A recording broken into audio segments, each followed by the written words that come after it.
Hi, this is Paul, and this is Rough Draft for Sunday, where I run through the current status of my Sunday sermon. Our society has a very interesting relationship with demonic possession. It's a continual topic of Hollywood movies, all the way back to The Exorcist, which was a really big movie back in the 70s, and Hollywood won't let it go.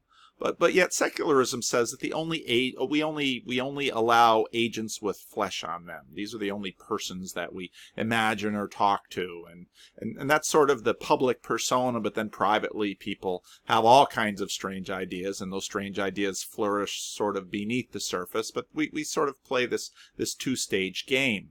Christians, of course, assert a huge backstory behind the natural world, and a lot of this comes from Augustine, where there's and the Bible, where there's angels and demons and on, and so demonic possession is something that we sort of get fascinated by. But so here you and your secular neighbor get a little stuck when talking to Christians, because Christians talk this way, and you're like, well, these crazy stories out of the Bible, that was all mental health and psychology and stuff. And well, maybe, but let's play around with this a little bit. Get my things working. Okay, so we have this story in Mark 5. So they came to the other side of the lake, and if you saw my sermon last week, it was about Jesus stilling the storm. They came to the other side of the lake, to the region of the Gerasenes. Just as Jesus was getting out of the boat, a man with an unclean spirit came from the tombs and met him. Sounds like something right out of a horror film. He lived among the tombs, and no one could bind him anymore, not even with a chain. Now, it's quite likely that this man grew up and had family and friends in that community nearby. Everybody knew him. They didn't kill him because he's their friend, but they couldn't do anything with him. This sort of reminds me of a situation when I lived in the Dominican Republic. We had some friends who lived in town. We were a little bit outside of town where my wife and I and kids lived, but we had some friends who were right in town, and they had this beautiful balcony where we'd enjoy dinners together, and every now and then you just hear somebody just screaming at the top of his lungs.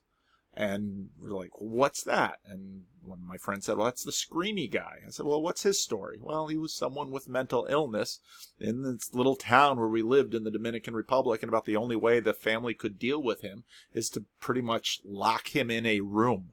And that was his life. And you almost get the sense from this story that this is probably someone who grew up in the town, and he was just too crazy. They couldn't deal with it, and so he lived out amongst the tombs.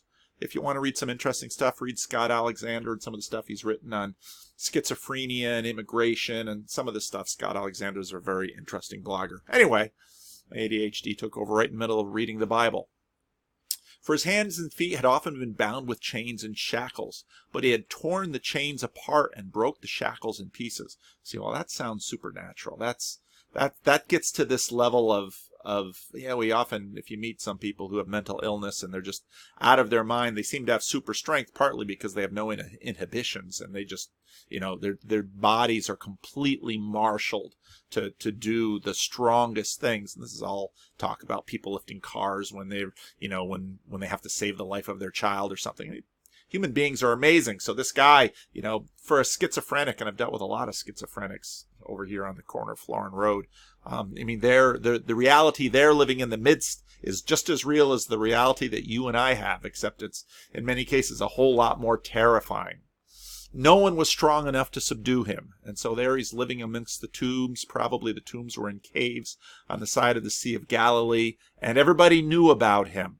Each night and every day among the tombs and in the mountains he would cry out and cut himself with stones. There used to be a schizophrenic who would live in Chorley Park, which is not far from my house, and his name was Gordon, and he was schizophrenic, and he sort of lived in the park. He would hide out from the rangers. That part of the park by my house is sort of undeveloped, and you just hear him screaming at night back there. There was another woman she was a schizophrenic, and she was homeless, and she was living by the church, and And she'd be, this is when we didn't have a child care center here, and she would just be on the back lot. She'd just be screaming at people. She'd be yelling at people. And one day she got a hold of my phone number, and she would leave me voicemail messages telling me that she knows what I've done, and she heard it on the radio, and how I'm holding her family in the Livingstone's dungeon. I kept that voicemail because it was so amazing. And so I'm holding your family in the Livingstone's dungeon, which is hilarious because if you're in this part of Northern California, you know that there's hardly any basements around. There's no basement in the church. Everything's on these cement slabs, but I'm holding her family in the church's torture chamber underneath. It's like, okay. So when I read this passage, I certainly think of schizophrenics that I've known. And so Gordon living out in the park, you'll be horrified to know what he had. Gordon living out in the park, yelling and screaming all night long at who knows what.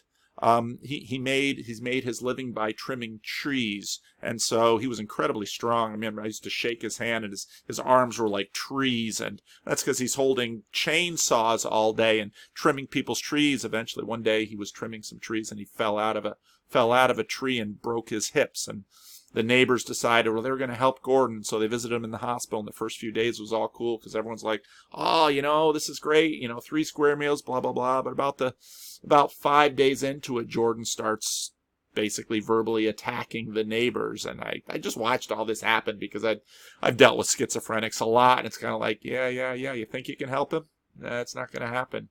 Schizophrenia is a terrible, can be a terrible, incredibly disturbing illness. And so when I read this, I think of, I don't know how many schizophrenics that I've known. And so we seculars say, yeah, see, it was schizophrenia. And Mark Twain, the difference between a miracle and a fact is exactly the difference between a mermaid and a seal, says Mark Twain. Sounds like schizophrenia. They can be strong, like Gordon in the park. He was incredibly strong. He'd be screaming all night.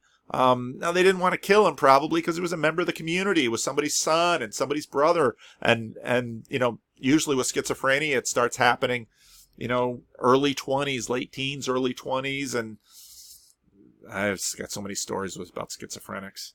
The cutting, the self-torture, on and on and on and on. The story doesn't sound made up. The story sounds very real. And many with schizophrenia can enter normal society with medication today. But of course, there's none of that medication back in at this period of time. And you can't talk a schizophrenic out of their mental illness. And I spent a lot of time talking to schizophrenics, and I usually find it rather interesting because it's sort of sometimes like random word association, and they'll be, if you talk to them long enough, you begin to piece their stories together. You can, if you listen to my Sunday school class, sometimes you'll note that Louis comes to Sunday school, and Louis, I don't know his diagnosis, but there's certainly some schizophrenia going on there, and Louis just, random word association all throughout my Sunday school class, and Louis, you got to kind of tone it down, and on, and Louis comes every now and then for a few weeks, and he disappears for a few months. But in a little while, the story's going to take a strange turn because I've known a lot of schizophrenics, but I've never seen it jump to a group of pigs. And again, it's just a made-up story. Well, it was so funny because the day I started working on the story, Job on the Discord server says, I can't even go to a large structure fire without having to catch a loads of conversations, I think he's talking about on the Discord server, which has been really hot. 1,500 pigs died. And a little bit later, Job wrote about that. Job's a fireman in his little Dutch village, and it was like, what are the odds that he posts this on the Discord server at the exact same moment I'm working on my sermon about all the death of pigs? Mark Twain also said, it's no wonder that truth is stranger than fiction. Fiction has to make sense. Last week we looked at Shakespeare's quote about tale told by an idiot of sound and fury, signifying nothing. Now let's slow down and look at a couple of interesting things here. Notice he's a man with an unclean spirit. And notice how the guy runs up to meet Jesus. Now this unclean spirit suddenly, let's see if I got unclean. Now we're reaching back to the Mosaic law. And what's interesting about this law is a lot of people take shots at trying to figure out, well, why is this? Is it about, did they not eat pork because of sanitation and on and on? But most of the best Old Testament scholars notice that the patterns in the Mosaic law have everything to do with order and chaos and the shape of an ordered life. And that's why certain animals with certain combinations, like shellfish, are not allowed to eat shellfish. Why? Because they're living in the sea. They should have fins and swim. They shouldn't have shells and walk along the ground. Now you might say, well, what difference does that make? But it's a certain mode of thinking about order and chaos. It's a certain symbolic world that they're living in. Now, one of the things is that a lot of the contemporary translations sort of mess this up. The Lexham English Bible, which I use, it comes with my Bible software sometimes. They at least put unclean in the NET that I'm using for this sermon. They put unclean in, and that's the best word. That's actually the better rendering of the Greek, but many audiences don't understand it. So the NIV, I think, actually confuses things even more by saying impure. I don't know what frame of reference. I shouldn't use sermon time to complain about modern Bible translations, but here I am. Impure, I'm not quite sure where that leads modern thinkers. And the New Living Translation, which is not a translation at all, it's a paraphrase, evil spirit. Well, that I think leads us in the completely wrong direction. But I can understand why they use it. And this gets into this question of how do we think about the demonic? How do we regard it? How do we make sense of it in the context of this passage? But now look at the data. You have a historic religious description. You have a person who seems irrational, and I've been doing a lot of thinking about that. Maybe I'll do a word that fudges on irrational. It's chaotic, it's violent and exceptionally strong. He's self-destructive. He's living among the tombs, which is both deeply symbolic and deeply saying. And then he runs to Jesus. What's this? How can we get a sense of what's going on in this man that neither just plops us in the middle of the modernist fundamentalist view, nor takes a rather dismissive modern mental health frame and imposes it on the passage? When he saw Jesus from a distance, he ran and bowed down before him. Now that's really strange. And that should really scramble your frames. Then he cried out with a loud voice, "Leave me alone, Jesus, Son of the Most High God." Maybe the spirit world is not as archaic, obtuse, or simple as we imagined it is. "I implore you by God." You've got a demon using God's name to implore Jesus. "Do not torment me." Now, this is really interesting. For Jesus has had to come out of that man, you unclean spirit. Now I don't have time to go into all of the very interesting ways these things connect in terms of New Testament language about demons, and the Old Testament really has very, very little of that, which is a very interesting thing. But it gets deeply tied to the Mosaic covenant and the clean and unclean, the matrix that God gives Israel to bring order to their life in the middle of the ancient Near East cultures. It's very interesting how these things are playing together. And there are resonances here between the order that Israel needs via the Mosaic law and the lack of order in this man's life. And the knowledge that he seems to have that Jesus is the source. I mean, this is in a sense John 1. That Jesus is the source of bringing logos, of bringing order to the chaos that has destroyed his family, destroyed his life, and is leading him to live and scream out and cut himself in the middle of the night. Jesus asked him, "What is your name?" And he said, "My name is Legion, for we are many." That is so telling. He begged Jesus repeatedly not to send them out of the region. What's going on? What do you mean them? How can they? I'm thinking about, I can't say this in the sermon because nobody in my church knows who Jonathan Bijot is. They can't inhabit garments of skin, as it were. There on the hillside, a great herd of pigs were feeding. Now, this gives us a little bit of background in terms of what kind of community Jesus is in. This is a Gentile community because Jews didn't keep pigs, not observant Jews. And so this man likely wasn't a Jew at all. And he comes from a town that isn't full of Jews. And there's a herd of pigs. Send us into the pigs. Let us enter them. Jesus gave them permission. Why is Jesus giving quarter to a legion of demons? This is so bizarre on so many levels. So the unclean spirit, again, that's a key word here. And that should really, in terms of the Bible, that should really guide our thinking in this. Came out and they went into the pigs. And the herd rushed down a steep slope into the lake, and about 2,000 were drowned in the lake. Now, we have a saying about horse sense, but we could probably give it to pigs at least as much. Pigs are one of the smartest animals we know. They're at least as smart as your dog. And some people say that pigs are sort of man acostado, man on all fours. Pigs are really smart. And pigs don't just run into the lake and drown. And a whole herd of pigs doesn't run into the lake and drown. And they wouldn't be grazing these pigs by the edge of the water if these people who have known pigs for generations, who know how to keep pigs, had no fear that the pigs would do this. Yet all of this gets connected. And again, what is going on in this story? Oh, they just made this story up. Really? This isn't even the kind of story one would make up. So a secular reading says the difference between a miracle and a fact is exactly the difference between a mermaid and a seal. Well, this didn't happen. Why not? Schizophrenics aren't talked out of their mental illness. It's a chemical thing. Well, the story before, he stilled a storm. That's a physics thing. That's a meteorological thing. He's been healing people all over the place. Pigs don't drown themselves. Why does the story exist at all? I think the most reasonable assumption is it happened. Now, you might be hard-pressed to explain it, but to just dismiss it because it's old?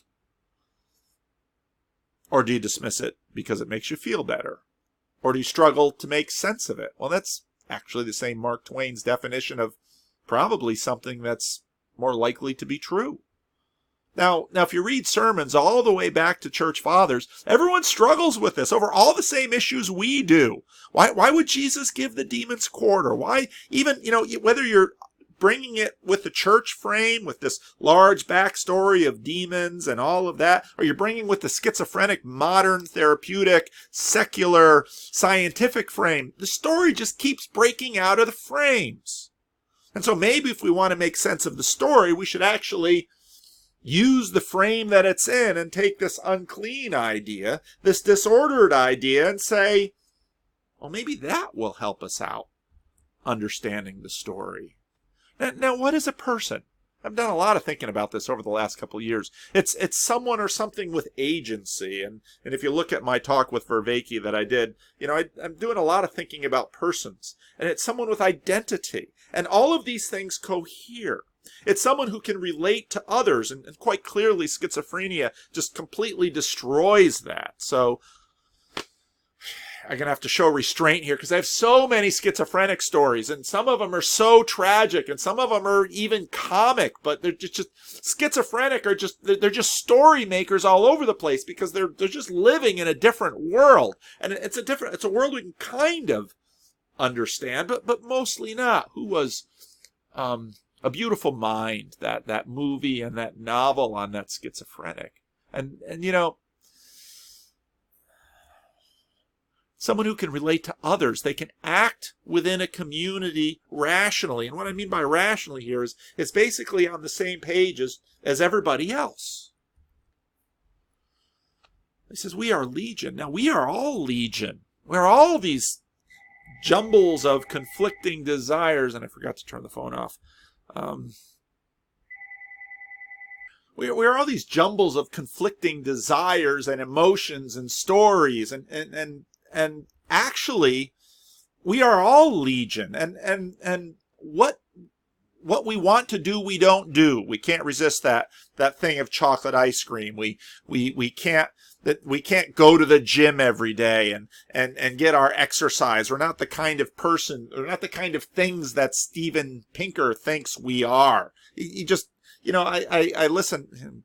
So I'm not going to talk about Steven Pinker on Sunday, but I listen to him and I think, have you met people? Do you spend time with them? Do you know what we're like? We're a mess. We're legion. We're all over the map. And schizophrenics are just kind of a really extreme variant of what we are.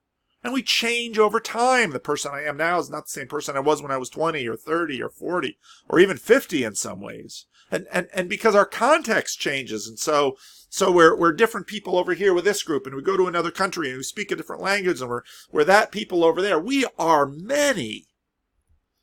So these are some friends of mine, and that little boy with the big afro, he's a grown man now, living in a different part of the country, doing really well. But this is one of my best friends, and I'm not going to name his name just because I'm on YouTube.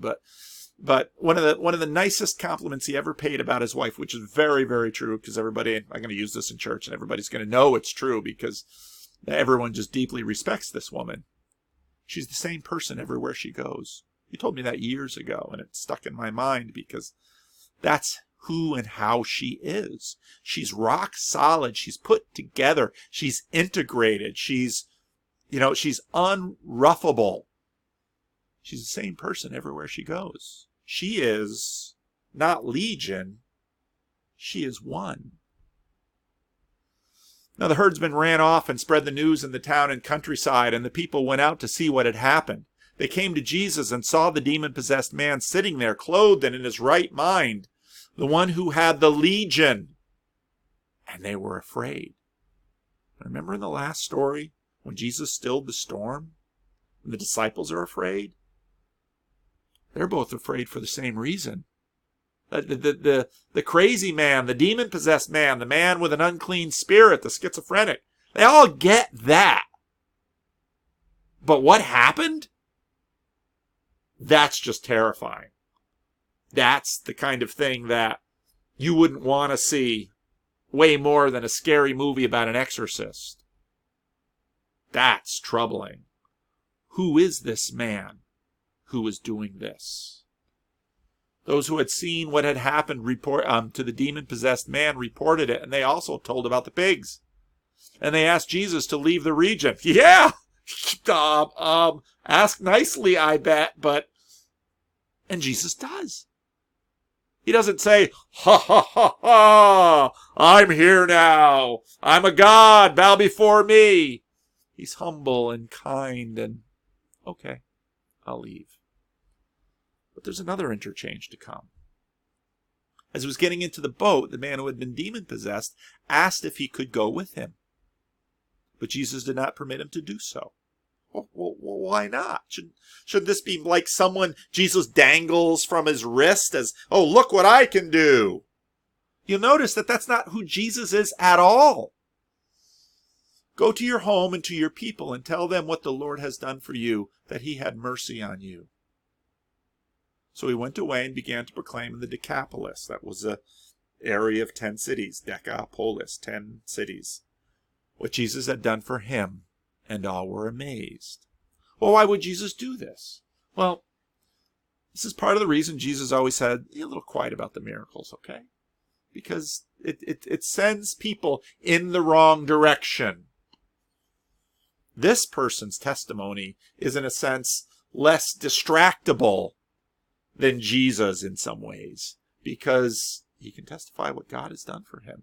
And this is actually now the Decapolis. These were Gentile communities. He is in some ways one of Jesus' early apostles to the Gentiles.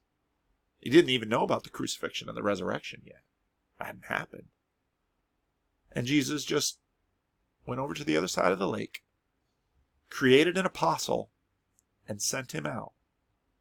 And who knows the effect that had amongst those people. Now what's going on? You have this unclean, you have this legion, you have the symptoms, you have the strange behavior amongst what should have been very reasonable pigs. And the word, a seed from 2 stories ago, gets thrown out amongst the rocky soil and the hard stuff and the shallow soil. But the plow had already gone through this man's life, and Jesus is bearing fruit through him. Truth is stranger than fiction. Fiction has to make sense. We don't know what to make of this. Now, we too are legion. All the identity issues, got to keep my eye on the time, all the identity issues, all of the social issues, we long to be formed into a cohesive whole. We long to be masters of our own houses. We long to be well put together. We long to be the same person, whatever the situation, whatever the circumstance. The Apostle Paul says, I've learned to be content in all circumstances. We long for this. This is something that Jesus is developing in us, and he's doing it through all of this chaos and all of this tragedy, through the plow that goes through on whatever kind of soil and situation we are. This is what Jesus is doing. The whole has more agency. It's not cast about. The whole has more consistency. This is people we wish to become. How does this happen? Well, what shall we say then? Shall we go on sinning? Well, what is sinning? It's missing the mark. It's missing the mark all over the place. So we go on sinning that grace may increase? By no means. We are those who have died to sin. How can we live in it any longer? Well, now we get into this kind of dual way that the Apostle Paul talks. Or don't you know that all of us were baptized into Christ Jesus? We're baptized into his death? In a certain way, that man died, and another one was reborn, and that transformation was dramatic to everyone who knew him or knew about him. One of the things you realize in a walking neighborhood is that everybody knows the crazies. Everybody knows the street people. At least those who are also walking and not hopping in their cars and zipping through, who just see them at the street corners or hear them in the middle of the night screaming in the park. We were therefore buried with him through baptism, the ceremonial drowning. The ceremonial, it's drowning and it's cleansing, because our sin death dies. But Adam is a strong swimmer.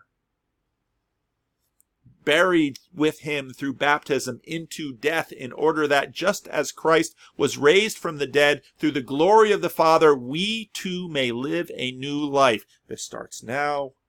It comes to full flourishing in the consummation of our resurrection. For if we have been united with him in a death like his, we will certainly also be united with him in a resurrection like his. For we know that our old self was crucified with him, so that the body ruled by sin might be done away with. Individual body, unformed body, corporate body, all of these bodies. That we should no longer be slaves to sin as he was slaves to the demons, to the unclean spirit.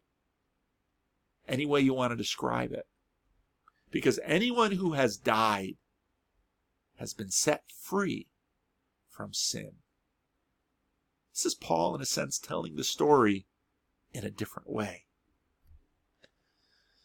Now, a tiny part of the man runs to Jesus. That's all you need. It's not your coming to him that rescues you. It's his power to remake you, to bring you together, to make you into a person. Legion must go and die. Union must come. The man must stay with his people, and he becomes a living witness to the Father. Notice how selfless Jesus is.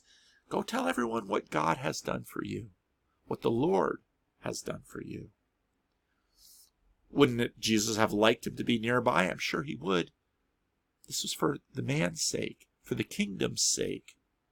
Jesus knows that in a strange way, this man is the perfect witness to the Decapolis in a way that Jesus, even Jesus, wouldn't be.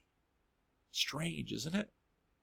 We are reborn not for ourselves, but for our neighbors, the one who owns the unclean pigs, the ones who ask, Jesus to leave. So which world is stranger? Which world do you really believe?